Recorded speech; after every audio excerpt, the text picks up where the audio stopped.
welcome to Streamers and Punches, the podcast from SoundNotionTV that looks at current events and new releases in the world of film music. My name is Kevin Wilt. And I'm Bill Witham.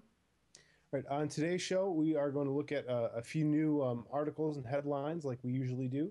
A few big movie releases this weekend, one of which was Martin Scorsese's Hugo, the kind of a kids movie, I suppose. And although it didn't do quite so great in the box office, despite the fact that it cost, I think, like $150 million is what I read or something. We've got a few articles about that, a few other things that we're going to mention, and we also will kind of begin to get into a discussion of the upcoming awards season. The first thing I want to mention is an interview with Howard Shore discussing his score for Hugo, and this is on heyyouguys.co.uk. Just this short interview, he mentions some of the instrumentation or idiosyncratic instrumentation, from this score. The Owen Martineau, which is kind of this cool sliding keyboardy kind of thing. Some other guitars and older pianos and older percussion, because the movie takes place, I think, in the 20s or 30s and around there. So. Mm-hmm. Yeah, pretty cool article. He just kind of jumps into it a little bit from originally seeing the book, and he mentions that the book is well written, the illustrations are sort of appropriate for the time period, so, and that's all sort of inspiring for him. So, did you mention the accordion? I did not mention accordion, no. So, of course, we might have a little sample later on. If our listeners are good to us, we might have a treat for you in the Hugo department. But yeah, I mean, he's basically bringing in some of the French instruments.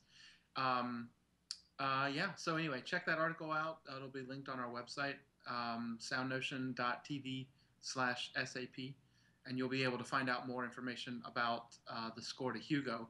However, we're not done talking about that Hugo score. That's big news. Yeah. There's another article. This is actually from Howard Shore's website. It's an interview, Howard Shore talking with Doug Adams. It's quite a lengthy interview talking about Hugo and some of the different things that went into it. He had quite an amount of time. I think he says 2 months for orchestration and 2 months for recording, and then there's another month for something else in there. So quite a long, lengthy, post-production music time frame. We talked with Lucas Kendall last week, who was mentioning, like some of our other guests have mentioned, that the time frame for composers to work is shorter and shorter. And here it kind of seems to be the opposite, where Howard Shore had some time to kind of stretch his legs a little bit. So he's been fortunate. I mean, his last couple of years, he's had collaborations with not just Peter Jackson, of course, famously for Lord of the Rings, but Martin Scorsese. I know with The Aviator, and then with this. And let's see, what else? There's the Departed. The Departed. So anyway, there's one more in there too. What's the other one I'm thinking? Oh, Gangs of New York is the other one I was thinking of. I think those are all the ones that they've done together. Mm-hmm. Gangs of New York was the first one, because was that an Elmer Bernstein score? I think it was. That was thrown out, and yeah. We don't need to check for facts on this show. We just make it up as we go. No. But anyway, so he's got like two great, I don't want to say meal tickets, but, well, let's face it, he's got two great collaborative partnerships with directors that give him plenty of time. So Shore's just very fortunate, and he's... Yeah, and both of these articles that we mentioned also in the interviews, they bring up The Hobbit, of course, which is what he'll be working on next. Right. And he says that, Hugo was kind of a mini Lord of the Rings, because he said it's about an hour and 45 minutes of music, which for a Martin Scorsese film is quite a bit of music. He uses music very carefully, but usually in a pretty sparse way. So for almost 2 hours of music, that's quite a bit. So he said, there's a lot of music. There's kind of it's very motivic, very thematic. He orchestrated it all himself, which of course he did for the Lord of the Rings movies. And he had a pretty big time frame to work on it. So he describes it as kind of a mini Lord of the Rings in terms of workflow. And Doug Adams asks him if that was kind of a good warm up for The Hobbit.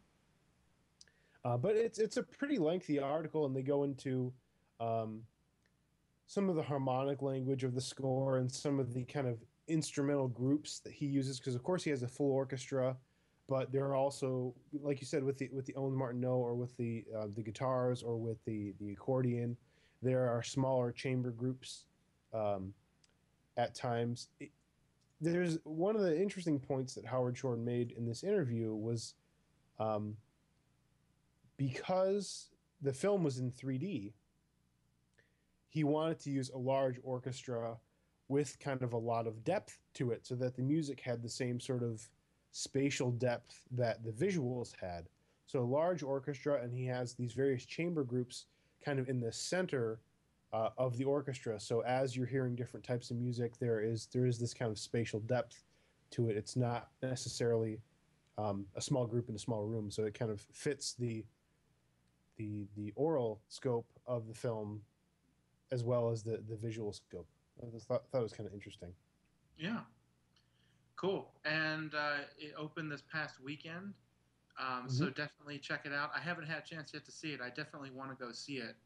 Maybe even in 3D, just from everything that I heard, word of mouth, the fact that Scorsese never makes, let alone a children's movie, but a children's movie in 3D, um, that Yeah. sort of celebrates the magic of cinema, and I think that's really cool because that's where he comes from, and I think that's interesting because he's probably putting a lot of sort of a personal stamp on it, much more so than I don't want to say just another adult drama, but because those are Right. all pretty good too. But yeah, definitely be on the lookout for this. I mean, hey, you know all the other people that are gonna go see Twilight, so skip out on that and go see Hugo Yeah. or the. You don't have to wait It's, in line. yeah, that's right. Yeah. Well, I'm with you. I'm not huge on 3D movies most of the time because most of the time they're usually the 3D doesn't work very well. But here I have a feeling it's probably done pretty well, and I think I would like to see it in 3D as opposed to 2D. Hmm. We've Yeah. got another, just one more mention of Hugo up on filmscoreclicktrack.com. Jim Lochner has a review of Hugo where you can read a little bit more about that. And there are actually a few samples of cues from the soundtrack as well. And he mentioned some of the things that we also mentioned, in addition, talking about Howard Shore's very his personal musical language that you hear all throughout Lord of the Rings is kind of in here as well. So um, we'll have links to that up on our website, of course, at soundnotion.tv/SAP. The next thing up, which is kind of a fun rumor, it's not the only rumor that I've read regarding this particular project, but David Arnold, who has scored the last five, I believe, yeah, five James Bond films, uh, has mentioned that he thinks he would like Queen to be the band to write and perform the next James Bond theme song. Now, I think that his comments are interesting for a couple of reasons. First of all, I think it's kind of a brilliant idea, and as soon as I read it, I wondered how is it that Queen never performed a James Bond theme song yet. I think that would be a really good fit. But the other thing that's kind of interesting is, as far as I know, I don't know that there's any official word that David Arnold is actually going to be back to score the next James Bond movie. I think it's kind of assumed, but they've already started production, and I think they've announced a lot of things about the film. But that seems to be one thing that there's been no confirmation of. So it's interesting that he's making comments about it. It I just assume that to mean that he will probably be back to score the next Bond film. But I think it's kind of a great idea. The Hmm. other rumor that I read was that I think Lady Gaga might also be in the running, but I think Queen would be a pretty fantastic choice. Or just who's the most outlandish singing celebrity they can get to jump in. Well, the article mentions that the other rumor that some people may have heard, which is that Adele had been approached, but of course, not I'm not trying to spread that rumor any further because David Arnold says, yeah, I've heard it too, but she hasn't been approached at all. So um, it would be a good, interesting combination, I think. David Arnold, though, who hasn't really been secured for the movie, well, I think we can go ahead and say he's probably going to be doing it because of the track record he's got with all the others. Right. So, I think the only thing that is fueling speculation is the fact that Sam Mendes is the director that's directing the next James Bond movie, and historically he has worked with Thomas Newman, from like Road to Perdition and uh, American Beauty. yeah, American Beauty. Thank you. That was the other one I was searching for. So they kind of go back a long way, but I think just because there's that connection between composer and director, I think that's really the only thing that is fueling the speculation that David Arnold may not score the next Bond film. I would be pretty surprised if he did not score the next James Bond film, Well, especially because he's making we comments about it. He probably if we knows were something. going to speculate about who else would be doing it, and we picked the composer that's worked with that director the most, I have to say I like Thomas Newman a lot, but I just don't think he'd be a good fit for James Bond. But then again, a lot of people sort of raised an eyebrow when he was chosen for Finding Nemo because the other Newman, Randy, had scored several Pixar Right. films, and then they brought in I Thomas really Newman. like the Finding Nemo score. I think it's pretty great. Well, Although the whole it works. Thomas Newman did not.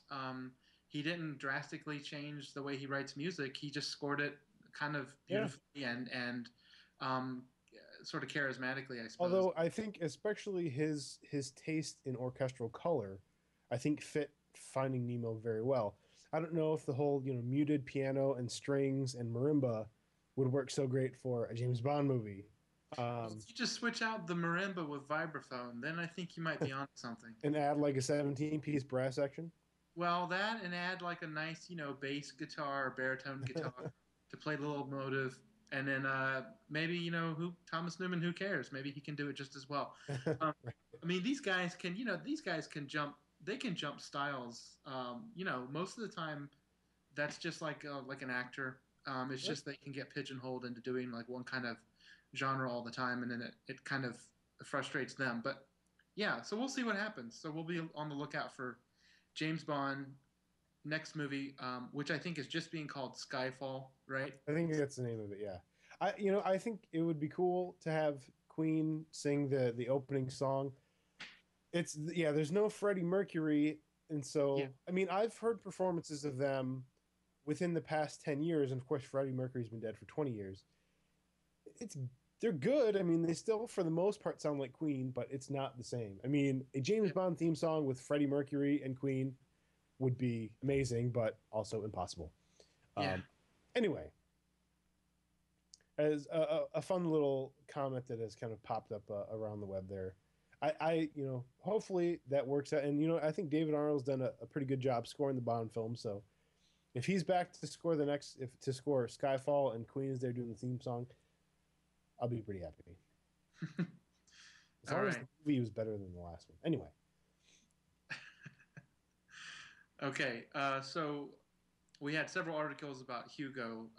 We found a few. Kevin, you found a decent interview with Giacchino, and I found another one as well. mm-hmm. Can you talk a little bit about the first one you found, which Yeah, is I found an interview with Michael Giacchino. This was from thehdroom.com. It's, I'm looking at the interview now, and I can't recall the name of the person interviewing him. Here it is, Mark Hardman. It's it's an interesting interview. They talk about Lost quite a bit. uh-huh. Apparently, Giacchino has a lot of. Apparently Giacchino composed the music for Lost. Well, yeah, apparently, exactly. But they go on to talk about Lost for quite a bit because the guy interviewing Giacchino, Mark, is a huge Lost fan, and in the course of this interview, you can see photos of the various quite large Lost tattoos that he has gotten. But they go on to talk about Super 8 and working with Steven Spielberg on that project and stuff, which is kind of interesting. But I think part of the reason that some of these interviews seem to be popping up this week is it was announced this week that Michael Giacchino would be back to score the sequel to Star Trek, and that it kind of in right around the same time that that was announced, they also announced that the next Star Trek movie would be in 3D. So that will be interesting to see as well. I think, unlike there's again a little bit of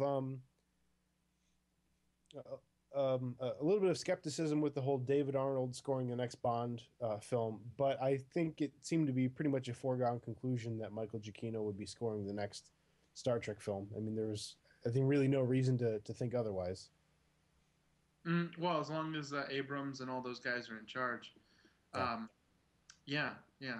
Now this is interesting because the other interview that I found, which we'll also have posted on the website, is actually from Crave Online, which some of you may already be familiar with. They often have articles about video games, entertainment, movies, TV, all sorts of things. Anyway, in this interview, the guy speaks. The guy William Bibiano is the interviewer. He's talking to Giacchino about his beginnings with writing video game music and how difficult it was to get out of that. Like if you do that, they think that that's all you can do, and therefore you can't move away from it. So it was interesting for him to talk a little bit about his beginnings there, and they asked him how he got out of that, and he said basically it was like a phone call out of the blue, and it was from this guy who said, "Hey, I wrote regarding Henry, and I worked on this other movie. My name is J.J. Abrams, and my buddies and I all used to play the video Yeah. games that you wrote the music to, and we've got a new project coming up. It's a TV show. Would you be interested?" And so that's kind of interesting because it started like that, almost like a kind of fairy tale, like just a phone call out of nowhere, and then he found his collaborator. So it's interesting. It's a good article, and he goes on to talk about working on Super 8 with Spielberg, where he's, I wouldn't say intimidated, but very impressed by Spielberg's vast knowledge of film music and themes and who wrote what for what movie when and what it Yeah. represented and what year it was written. So Spielberg would ask him like, well, how many themes do you have for this movie? And he said, well, I've got like a few for the kids, or I've got something for the relationship between the son and the father. And Spielberg said, well, do you have a theme for the monster? And he said, no, I wasn't gonna write a theme for the monster because I didn't think the movie was about that. And I was kind of like, yeah, good. I'm glad he recognized that because that's what I noticed when I saw it too. But anyway, to learn more, check out the article because it's pretty good behind the scenes. And I kind of thought it digged a little deeper in different directions than the first interview. Um, and Yeah, and so, the first interview that we mentioned, it struck me more as like more like a fan interview kind of thing, a little bit more. Um, and yeah, so the second one that we mentioned um, is maybe a little bit more substantial and worth they checking also out. they give a shout out to a couple of his future projects. The big one being the movie that was going to be called John Carter of Mars, um, which is a change from the original book, which I think is The Princess of Mars. And then Disney got really scared about it because it's the director's first time making a live action movie since all Andrew Stanton did before was Pixar. So now Andrew Stanton's directing a live action big epic movie with Michael Giacchino providing the score. So Disney said, well, let's just call it John Carter. Let's take the Mars out of it. So there you have it. John Carter of Mars is really just John Carter, but you'll see a letter M reference in most of the advertising for the film. So it's the film's way of trying to slip the Mars back in there. Anyway, but he talked a little bit about his approach there, and this may be interesting. It may be the biggest thing we've seen him do yet. I mean, bigger than Super 8, bigger than Star Trek, because in Star Trek it's like playing in somebody else's sandbox. Like you gotta keep the sand in there, and the toys are not yours, and you gotta return them, so to speak. You He's got. I mean, he can have come to up with his leave own. it just like you found it. Yeah, I mean, he can make his own castles in the sand and have his own themes, but he's working with the Alexander Courage fanfare Mhm. and maybe anything else that the filmmakers would And want him to there's bring in. you talk about all the different composers that have scored Star Trek movies. There are certain harmonic things that just have to happen in a Star Trek movie, otherwise it's not going to sound like a Star Trek movie. Right. So I mean, you have to have chromatic medians and things like that. Otherwise, it won't sound like it's in outer space for some reason. So And you're right. listening, if you're wondering on God's green earth the chromatic What am I medium talking is, about? Yeah. you can you can go to Film Score Monthly's podcast, which is mostly not continuing anymore, but they have an excellent show that just deals with all the scores of the Star Trek films, and they lay it out in at length, and with piano demonstrations, and it's a fantastic resource. So the sounds of Star Trek you can find in their podcast, which is Was quite. that their last episode that they did? I think the Star Trek one. I think that was, yeah. So if you go to iTunes and look up Film Score Monthly and download it, it'll be the most recent one. Yeah. So anyway, sorry, go ahead, Kevin. So what else? All my point was you're right. When you're writing music for a Star Trek film, there is kind of a checklist of musical things that you have to do. It's got to have little, like little bells to represent all the stars in space. That's right. Like little glockenspiel and little percussion, things like that. Right. Yeah. All right. Do you think we'll get more than one tune in the next Star Trek film? Because that would be nice. Because that's all we got in the last one. I would think Giacchino and both Abrams were probably just sort of getting into the world. And this time, I mean, look at how much time they're taking. They're making, the writers do a couple drafts. They keep pushing the release date. I think there's an attempt here to say, I think there's an attempt to have some high quality here and not be rushed by sort of the Hollywood machine. Like, look, people want to see this now. We established that by making the first one. So now we can make them wait an extra 6 months for the quality, which of course I think they pushed the original back one too, another 6 months for the first. Yeah, that sounds about right. Yeah. Yeah, but no, I'm on board. I think it'll be exciting because that's J.J. Abrams' specialty. Did you seriously just use that pun? That you're on board, really? Oh well, I didn't mean it as a pun. Anyway, yeah. It was still bad though. No, it would have been a pun if I would have said, beam me up for this one. I'm ready to go see it. Anyway. Engage. Yeah, that's terrible. Yeah. Yeah. But anyway, I'm looking forward to it. And I think Giacchino, I think he'll deliver because I think he knows that the pressure's on a little bit, that he can't. I really hope he drops that theme from the first movie because there's no real reason to have it anymore since Kirk. Because we heard it enough time for 2 movies anyway. Well, Kirk matured and then got to be captain by the end of the movie.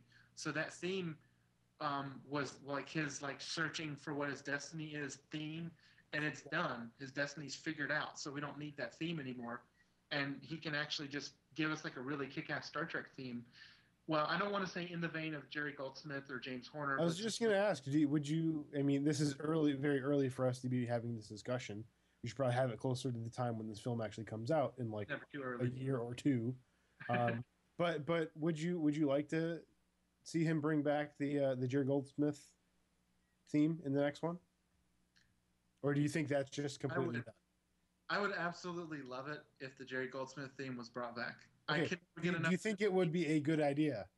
I guess this is maybe a better question.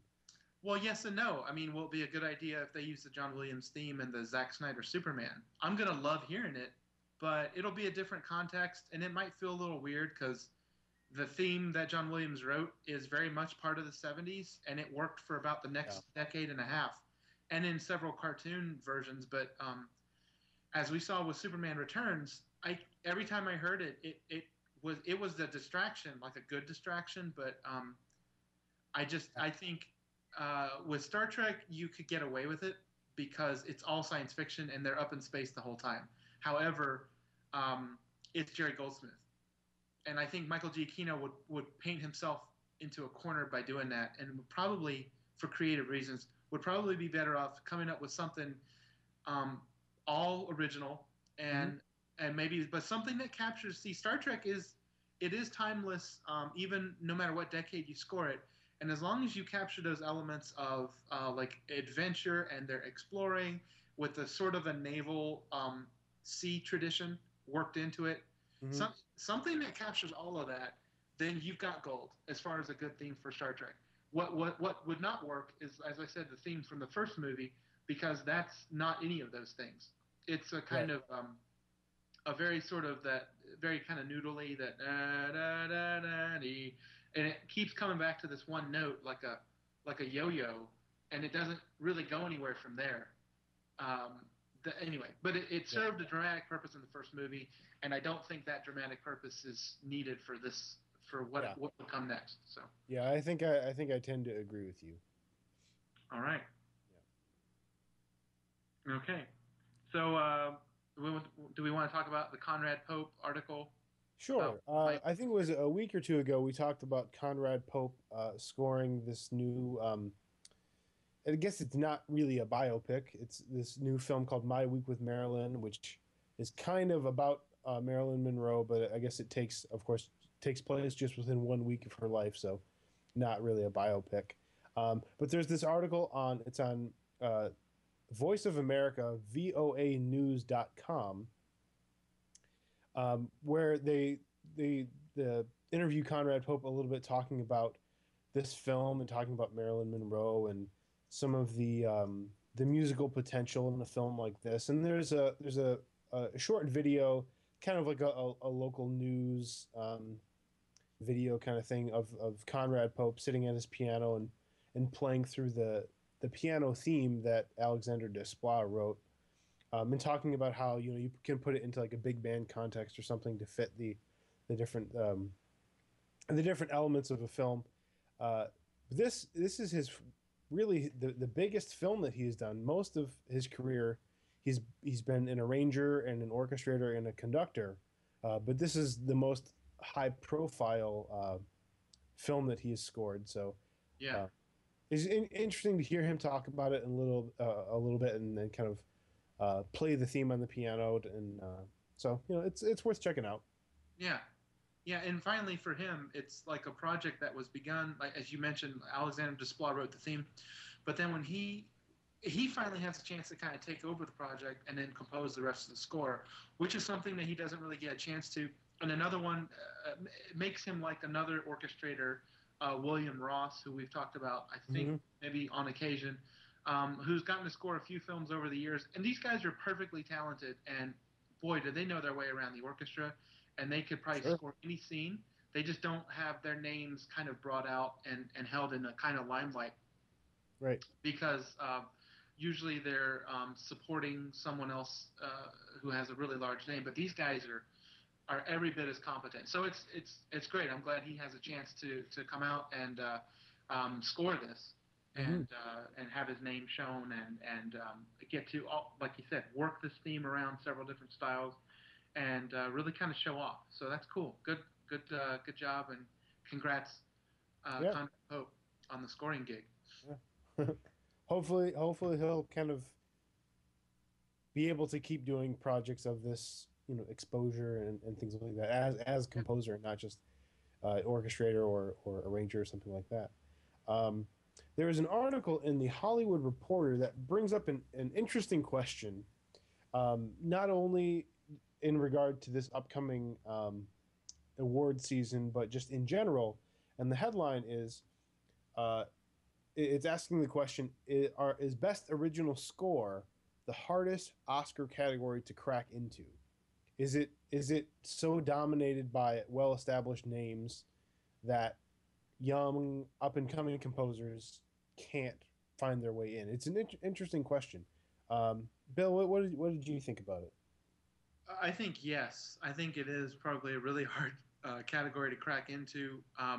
Last week when we had Lucas Kendall on our show speaking to us, he talked about how when he remembered those years where it was maybe about 5 or 6 different composers, or it felt like that, and they wrote everything. So all the big movies, all the tent pole, the big summer blockbusters, the dramas, you probably had a combination of like John Williams and Jerry Goldsmith and maybe Danny Elfman and maybe Alan Silvestri, John Barry, perhaps an Elmer Bernstein, maybe James Newton Howard, maybe Thomas Newman.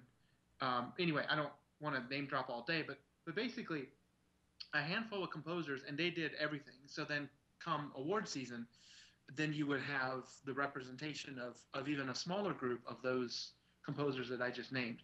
And Right. then sometimes one composer who had either a good track record or was well known or both would sometimes do two movies, and then he would get two nominations, which then meant one less person would get recognized. Right. So I think that's one of the big arguments that this article makes is, very rarely will you see, um, an actor competing against themselves in, the best supporting actor category or something like that. It's happened on occasion, but not very often.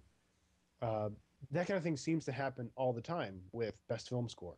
Um, yeah, it's, very common to see, John Williams named twice. And I think there's a total of maybe five nominees.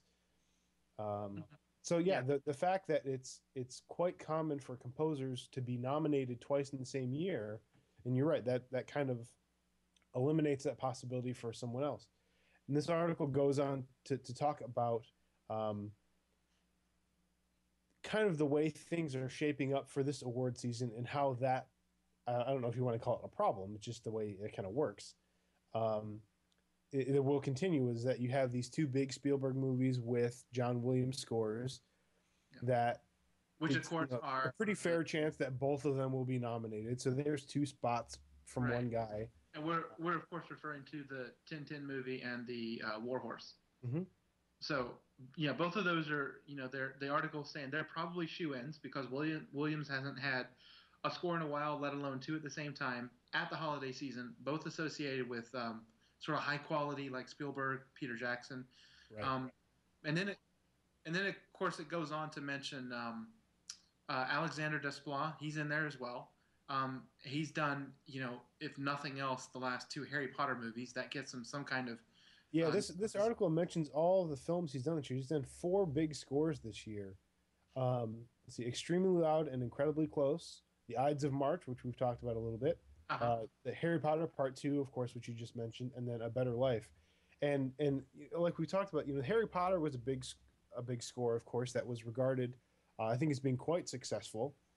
Um, and then the Ides of March seems to be getting a lot of attention too. So, not that I would think it would happen, but I mean, there's two right there that he could be nominated for. So you could possibly have two people nominated for, or two people get four of the nominations out of five. So it is, it makes you wonder why that seems to be the case.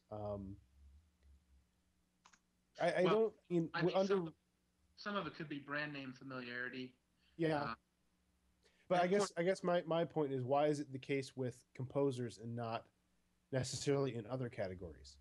I mean, for a composer to do like Desplat to do three or four films in a year, um, it's not unheard of for an actor to do three or four films in a year. I think that's probably even more common than a composer doing it. Um, so it's yeah, not necessarily a numbers thing. I think well, it could be several different things. I know that when people are in the academy and they have to vote on who they think should be the winner of whatever category. Some of those votes are taken seriously, and some of them are not. And some of them are handed out. You get the academy screeners are sent to the homes, and sometimes people have let their children pick who they thought would win the best costume category or whatever. And unfortunately, about 15 years ago, let's see, that would be 1997, right? 15 years ago. 96, yeah, 96. Okay, let's say almost 20. 97. Let's let's say 20 to 25 years ago. The biggest problem wasn't Alan Silvestri getting two nominations or John Williams or Danny Elfman getting two, but how those guys who are pretty much held up as like these guys are like the best living film composers pretty much at all in the world right now. They were getting busted out left and right by Alan Menken because every time a Disney movie came out, he pretty much automatically won the Oscar for it.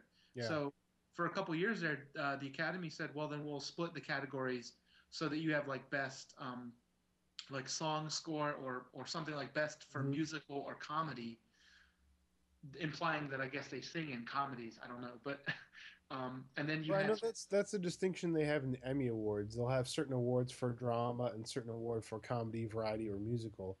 I don't think there's that distinction in the Oscars, though. I think it's just best score and best well song. I in think. in the years since it's gone away. But Oh, I Yeah. distinctly remember. I remember the summer of '89. You had John Williams's Indiana Jones and the Last Crusade was up against The Little Mermaid, and I thought, Because well, that's the same. I thought this is a no-brainer. I mean, it. I mean, unless there's one that's better than the both of them, but I thought of the two, it has to go to Indiana Jones, and of course, I went to The Little Mermaid. Don't knock Little Mermaid. Well, compared to Last Crusade, I would, but just on orchestration alone. But anyway, good tunes are good tunes, but an Indiana Jones score that's going to take the statue as far as I'm concerned. But anyway, And I have to say, I think out of all four Indiana Jones scores, although Raiders is very good, and there's lots of really cool orchestration in Temple of Doom, I think The Last Crusade might be my favorite Raiders score. I don't know exactly why. It just well, is. it's got some great set pieces. That Scherzo for Motorcycle and Orchestra is a real kind of a gem, and then you've got the whole opening is amazing. Anyway, Yeah, yeah. so Anyway, yeah. that doesn't hurt. This article does mention that it's this particular phenomenon of being nominated twice in the same year. It's already happened to Williams 8 times, so it's not exactly rare. I mean, it's not even rare for him, let alone other people. One of his early Oscars was because he lost to himself by losing Close Encounters of the Third Kind to Star Wars. So sometimes it's still like Star Wars, it still went to a deserving a movie. But Close Encounters is a great score, but so is Star Wars in different ways. So in that case, it wasn't, it was okay in the end. But anyway, well, here's hoping for a fair, or I guess whatever the closest the Oscars can come to it being fair, a chance for as many different composers with good scores to be recognized. I certainly hope for that.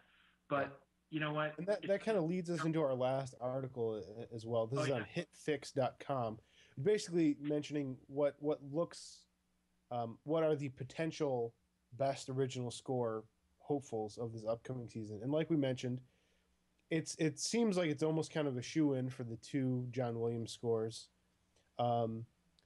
Hugo, which we've talked about quite a bit tonight, but the score by Howard Shore is another one that seems pretty likely. A few weeks ago, we talked about Hans Zimmer, who had mentioned he's kind of bowing out of this year's Academy Awards. He's written scores for Rango, which Bill, you'd mentioned you'd seen just within the past couple of days, and Sherlock Holmes, which comes out within the next few weeks, I believe. So he's kind of, he's normally, you wouldn't be surprised. I think the first Sherlock Holmes, which was a really nice score, was nominated. I don't remember if it won or not. I think that was one of the years. I think that was the one I was hoping would win, but didn't. So he won't be there. But the two Williams scores, the Howard Shore score that I mentioned. We talked about Alexander Desplat and the big year he's had. That it wouldn't be surprising if Ides of March or perhaps Harry Potter showed up. So this particular article just mentions kind of some of the likely nominees. But again, it links back to the article we just talked about, which was, most of the names showing up as suggested or likely nominees are all big names that we've heard of that have been nominated many times before. Howard Shore has won twice in the past decade. Alexander Desplat has been nominated, I think, 4 out of the past 5 years. So, yeah, seeing kind of up-and-coming composers, maybe the article we just mentioned, maybe it is the hardest category to get into. It seems like it tends to be always dominated by really well-established composers. Yeah, it's a tough business to break into to begin with, and then just to get pushed up to the top, it's really hard. Now, several years ago, when I was still in film school, one of the composers who had graduated and sort of made a name for himself out in Los Angeles doing a lot of Roger Corman movies, he came back to talk to us, and he said,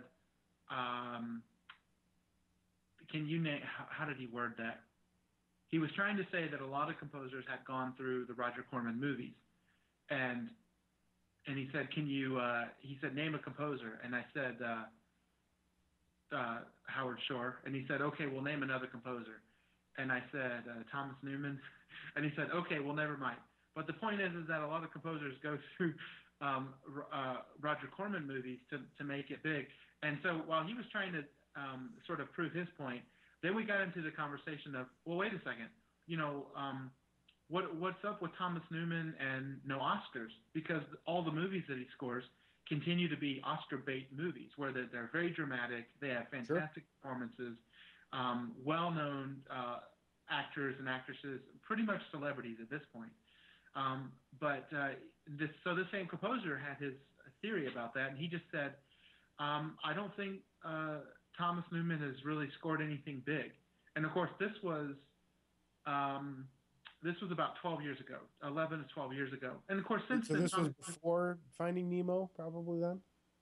it was before Finding Nemo, but it was after Shawshank Redemption and American Beauty, Okay. two that definitely put Thomas Newman on the map, Right. dramatically, if nothing else. And I mean, he did lots of things with American Beauty, but he proved with like Shawshank Redemption that he could dramatically really carry a movie with strong thematic material Mhm. and just great scoring. Anyway, so it was just kind of interesting. So I would always put in my vote for Thomas Newman to get the recognition that he has not gotten up to this point. But then again, Jerry Goldsmith won once and had decades and decades of work with great scores, so he rarely was ever recognized. And I think that's just how it goes sometimes, Yeah. unfortunately. All right, and then last up for this week today, which we're recording our show as we usually do on Monday evening. Today happens to be Randy Newman's birthday, so happy, I think, 68th birthday to Randy Newman. Yay, Randy Newman, happy birthday! And I think that while would I be pretty sweet to hear a Randy Newman version of Happy Birthday. Randy Newman covering just about any song, I think would be pretty fantastic. So, in honor of Randy Newman, all of our listeners should go to YouTube and just seek out that one clip from Family Guy that shows Randy Newman sitting underneath a tree at a piano, singing literally about anything that walks across in front of him, and he can just put it into a song like it's nothing. So give a lot of hits to that one, Right. and otherwise, happy birthday, Randy Newman. Mm-hmm. Yeah. All right. Well, you want to look at this next section, what we've seen this week? Sure. Why don't you go first? All right. Because we talk a lot about headlines, and sometimes we'll have a chance to review some scores here or there, or give our opinions of something. What we'd like to do is just a little bit each week, just talk about something that we've heard, whether it's just something that we think is scored well. It could be a TV show, it could be a film, or anything else. And I actually have two things. One is sort of something that's been out for quite a while, and another is something that I saw recently. So Kevin mentioned it earlier. I saw Rango. That's not really any huge news. I mean, the movie's been out. It's come and gone through theaters, and it's out on video. And I just want to just mention that I enjoyed the score. This is actually Hans Zimmer, and this is one of the scores besides the recent Pirates movie and the upcoming Sherlock Holmes that he is withdrawing. Like he's withdrawing his name from Oscar consideration, so therefore he will not allow any nominations for his score to Rango. But I found it to be fun. The movie is kind of strange and kind of charming at the same time. It's visually it's kind of grotesque. The detail on the renderings for all the creatures and characters the detail is really strong, and it's wonderfully ugly through most of it. And the music kind of follows suit. It's got kind of a rough edge around it, a lot of guitar, and sort of at first glance, you could say, well, it sort of follows some of the tropes of if the characters are in the West, then you must have a guitar and it must play in a minor key, and so that trope is definitely satisfied. Um, but then, Arturo Sandoval is on the album playing mostly trumpet in the high register, as Arturo Sandoval tends to do. Kind of what he does, yeah. It's definitely what he does. And it's excellent. I just think it was just a lot of fun.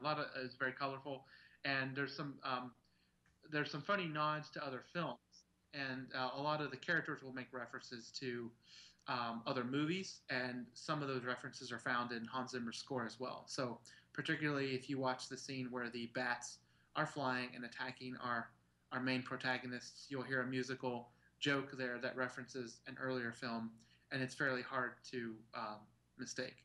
So I just wanted to give a shout out that I thought the Zimmer score to Rango was fun, enjoyable, and I think would be a good listen on CD. Although I haven't had a chance to sit down and check that out.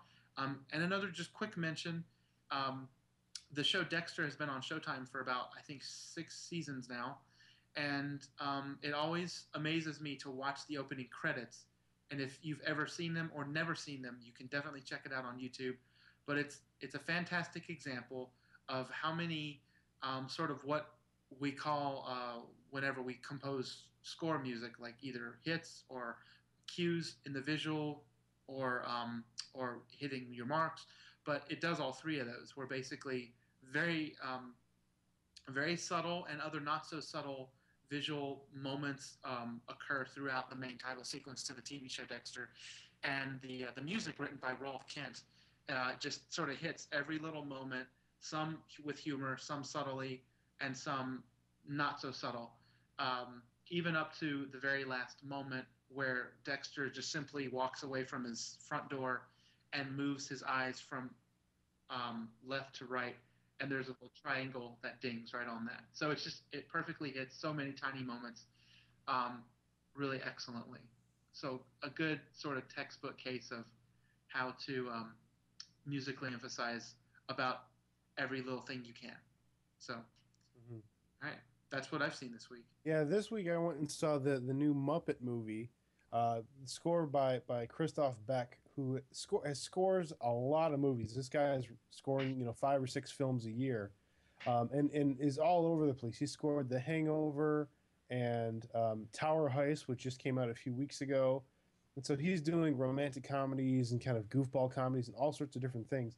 And with the Muppets, it's a very campy, like over the top sort of film. It's very funny, and it's very aware of how campy it is. But it's got this big kind of brassy action adventure kind of score that it has to have for that amount of camp. Plus, there are a lot of songs in the film as well. It just goes to show, to do this kind of thing, how versatile you have to be, because very, very different type of score than you would hear in The Hangover or something like that.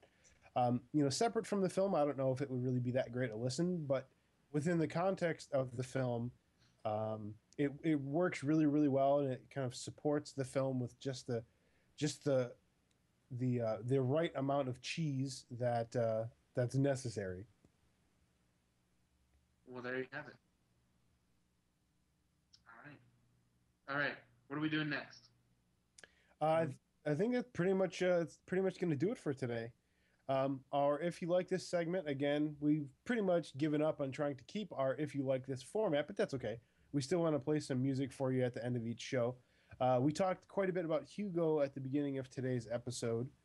We're going to play a cue from Hugo called The Invention of Dreams. This is actually kind of a cool cue. The film Hugo has part of it is about kind of the early days of silent films and special effects, particularly with this one director. And in this particular cue, Howard Shore brings in that sort of out of tune, tinny piano kind of sound that you would imagine hearing along with a silent film, and folds that into the context of the orchestral underscore. And it's interesting, I think, for that reason, that's kind of a merging of these two different musical styles. And in one of the articles that we mentioned at the beginning of today's show, Howard Shore also explains that the piano is this old piano that has been at Abbey Road for years. This happens to be the same piano that Paul McCartney played in Lady Madonna, which I think is kind of a cool little trivia thing. Mm-hmm. Cool. Yeah. All right. All right. You good to go?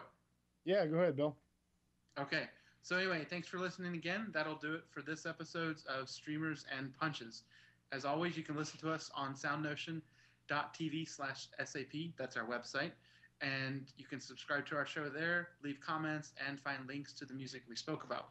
You can also subscribe to the show through iTunes. Once again, my name is Bill Witham. And I'm Kevin Wilt. And here is a little excerpt from the score to Hugo by Howard Shore. Thanks for listening.